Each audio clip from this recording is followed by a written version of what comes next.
ஒரு அழகான காட்டில் சல்மான் என்ற குட்டி யானை இருந்தது. அவன் மிகவும் அன்பானவன், எல்லோருக்கும் உதவ விரும்புவான். ஒரு நாள் அம்மா மான் அழ ஆரம்பித்தது. என் குட்டி காணவில்லை, யாராவது காப்பாத்துங்க என்று கதறியது. அதை கேட்ட சல்மான், அம்மா கவலைப்படாதீங்க, நான் கண்டுபிடிச்சு கொண்டு வர்றேன் என்று கூறி தேட ஆரம்பித்தான். சிறிது தூரத்தில் அம்மா அம்மா என்ற சத்தம் கேட்டது. ஒரு மரத்தின் பின்னால் குட்டி மான் பயந்து நின்றது. சல்மான் அன்பாக அதன் அருகில் சென்றான். முன்னால் ஒரு ஆறு ஓடியது. சல்மான் குட்டி மானை தன் முதுகில் ஏற்றிக்கொண்டு ஆற்றை கவனமாக கடந்து சென்றான். அம்மா மான் மகிழ்ச்சியில் அழுதது.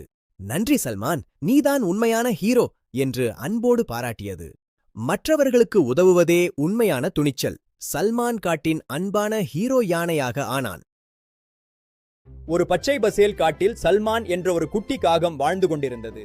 சல்மான் மிகவும் புத்திசாலி, ஆனால் சில நேரம் அவசரப்படுவான். ஒரு நாள் கடும் வெயில். சல்மான் மிகவும் தாகமாக இருந்தான். அவன் தண்ணீர் தேடி எல்லா இடத்திலும் பறந்தான். இறுதியாக ஒரு குடுவையை கண்டான். அதுக்குள் கொஞ்சம் தண்ணீர் இருந்தது, ஆனால் அது கீழே இருந்தது. சல்மான் முயற்சி செய்தான். தன் அலகை உள்ளே வைக்க முயன்றான், ஆனால் முடியவில்லை. அவன் கொஞ்சம் யோசித்தான். இப்போ என்ன பண்ணலாம்? அப்போது அவன் அருகில் கிடந்த சிறிய கற்களை பார்த்தான். ஒரு ஐடியா வந்தது. அவன் ஒவ்வொரு கல்லையும் எடுத்து குடுவைக்குள் போட்டான். கொஞ்ச நேரத்தில் தண்ணீர் மேலே உயர ஆரம்பித்தது. இறுதியில் தண்ணீர் மேலே வந்தது. சல்மான் மகிழ்ச்சியாக தண்ணீர் குடித்தான். அவன் சிரித்தான்.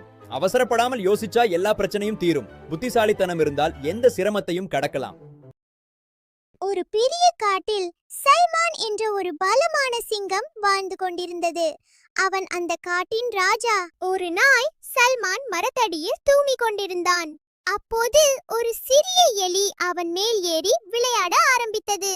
திடீரென்று சல்மான் விழித்துக்கொண்டு அந்த எலியை பிடித்தான். என்னை தொந்தரவு பண்ற தைரியம் உனக்கு எப்படி வந்தது என்று சல்மான் கர்ஜித்தான்.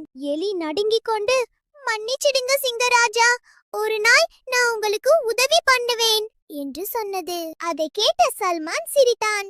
நீயா எனக்கு உதவி பண்ண போற என்று நினைத்தாலும் அவன் நல்ல மனசால் எலியை விடுவித்தான். சில நாட்கள் கழித்து ஒரு வேட்டைக்காரன் சல்மானை ஒரு பெரிய வலையில் பிடித்தான். சல்மான் எவ்வளவோ முயற்சி செய்தும் வெளியே வர முடியவில்லை. அப்போது அந்த சிறிய எலி அங்கே வந்தது. அது உடனே வலையை தின்று கிழிக்க ஆரம்பித்தது. சில நேரத்தே வலை கிழிந்தது. சல்மான் விடுபட்டான். சல்மான் சொன்னான், நீதான் என்னை காப்பாற்றினாய். யாரையும் சிறியவராக நினைக்க கூடாது என்பதை அவன் புரிந்து கொண்டான். கதை பிடித்திருந்தால் லைக், ஷேர், சப்ஸ்கிரைப் பண்ணுங்க. சுட்டி பாய் டிவிக்கு ஆதரவு தாங்க.